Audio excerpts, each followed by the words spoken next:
What's up guys, Jam here. Today we'll be covering Chapter 2 of the Aganau If. Chapter 1 of the Aganau If ended with Subaru deciding to loot the abandoned Roswaal Mansion. Chapter 2 opens with Subaru and Patrasche in front of the Roswaal Mansion. I've been away for 20 years, but I was able to come here with no problem. Subaru gets off of Patrasche and tells her to wait for him. Subaru enters the mansion. Shortly after, he makes his way to the dining room. Subaru reflects on the state of the mansion. The door of the mansion was broken, but there's no sign of robbery. The mansion was badly damaged and there are signs of battle everywhere he goes. As Subaru inspects the dining room, he notices candlesticks on the dining table that look valuable. He quickly puts them in his bag. Everyone is still here. Subaru was about to start hallucinating until he quickly brought himself back to reality. I have no right to care or feel bad about this place. After all, I neglected it for 20 years. Subaru leaves the dining room and begins making his way down the hall. While he's walking, a memory begins playing in his head. A blue and pink-haired maid together in a kitchen. No, Subaru, that's not salt, that's sugar. Barsu is such an idiot. As soon as I entered this room, I had a flashback. Subaru quietly stands in the hallway and doesn't move for a while.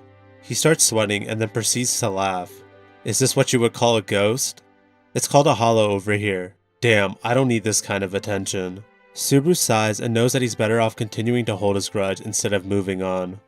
Subaru finds himself in a dressing room, the dressing room that Rem had measured him for his butler outfit. Subaru looked around, then left the room in silence. Subaru makes his way to the room that he used to call his own. It was nothing like he remembered. The windows were broken, the walls were cracked, and the floor creaked with every step he took. There's nothing in here that's worth any money. Subaru shakes his head and begins to leave until he remembers something. Subaru walks over to his old bed and stuck his hand in the gap between the mattress and the bed frame. Once he pulled his hand out, in his hand were 3 gold coins. Subaru stands up and smiles. First time in 20 years and I've got a little savings. I'll see what I can find in the storeroom. While Subaru continues searching the mansion, memories continue to flood in. I'm here, there has to be something in here. When Subaru opens the door to the storeroom, he's greeted by dozens of bookshelves. Subaru is speechless as there's a small girl standing in front of him. The girl stares at Subaru, not saying a single word. The two continue to stare at each other in silence until Subaru finds the courage to speak up. Let's see, is this the ghost? You are a real pain in the ass, in fact. Is that the first sentence that comes out of your mouth, I suppose? To Betty, you look like the one who appeared out of thin air, in fact. Subaru was shocked. This wasn't a hallucination, was it? She can't be the real one. Subaru almost collapses to the floor, but he catches himself. He's not hallucinating. Standing in front of him, sitting on a wooden ladder with a large book on her lap, it was none other than Beatrice. Beatrice, you've been here all this time? Why does it matter to you, I suppose? No, all alone? What the hell's the matter with you, in fact? Subaru stares at Beatrice. He couldn't believe that Beatrice had been alive this entire time for 20 years. What are you doing here looking like that, I suppose? That's because... Subaru frantically searches his brain for a potential answer. What's that, I suppose? Because of revenge. On that day 20 years ago, I saw the man who killed Rem. Subaru hears Betelgeuse's laugh as he recalls the events of that day. Such a slothful death.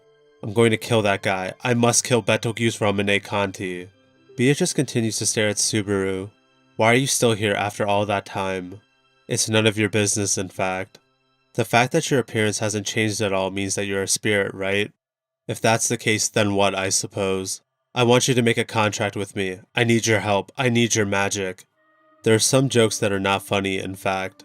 Your revenge has nothing to do with Betty, I suppose. Why? What the hell? Rem was killed. Subaru could not believe what he was hearing. Betelgeuse was a terrible person who took Rem's life for no reason. He could not be forgiven and be allowed to live. The guys who attacked this mansion are his friends. How could you still be so apathetic after all this time? What about the time we spent together? It didn't matter to you, did it? Don't think you can measure Betty on some human scale, in fact. The time that we spent is just another moment of the countless days that I've been here, I suppose. I'm sorry, I understand. I'm sorry for being so selfish. Beatrice was right, he had no right to ask her for help. After all, he left her alone for 20 years and didn't bother to check if she was alright. If you understand, then get the hell out of here, in fact. I'm never coming back. As Subaru turns to leave, he hears Beatrice close the book that she was reading. Subaru turns back and sees Beatrice staring back at him. I thought you were leaving, I suppose. See ya. We cut to Subaru in the loot house the next day. He puts his bag of loot on the table in front of Rom. Well, what a pile of goods we have here. Ram begins investigating the candles that Subaru got from the mansion. It's not in bad condition. How did you manage to bring such high quality items to me? Wait, this family crest. Who cares about the family crest? Mind your own business.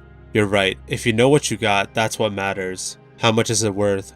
One of these is worth enough the interest that you owe. The rest are worth nearly as much. Give the rest of it to me in gold. What the hell does that mean? I'm giving you the interest this time. Give me a break. I've pushed Patrasche too hard. I want to make sure she's well fed and has a proper place to sleep. I'm not charitable. I don't run a charity here. Ram hands Subaru a bag of gold coins, minus the interest that Subaru owed him. So, any news on the witch cult?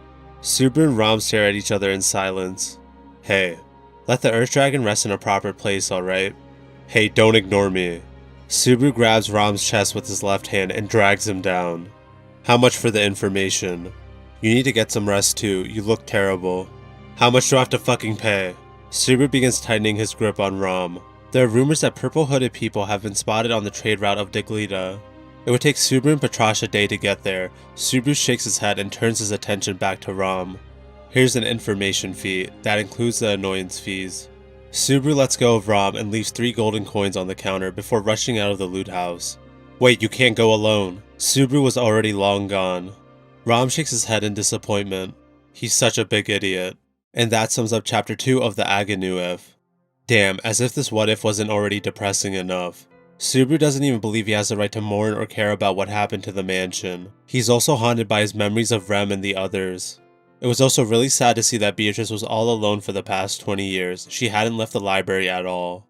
Also, Subaru asking her for help was pretty selfish. He didn't even consider the possibility that she could have been alive this entire time. And now he shows up 20 years later asking her for help against fighting Betelgeuse. I totally understand why she would and should have rejected Subaru.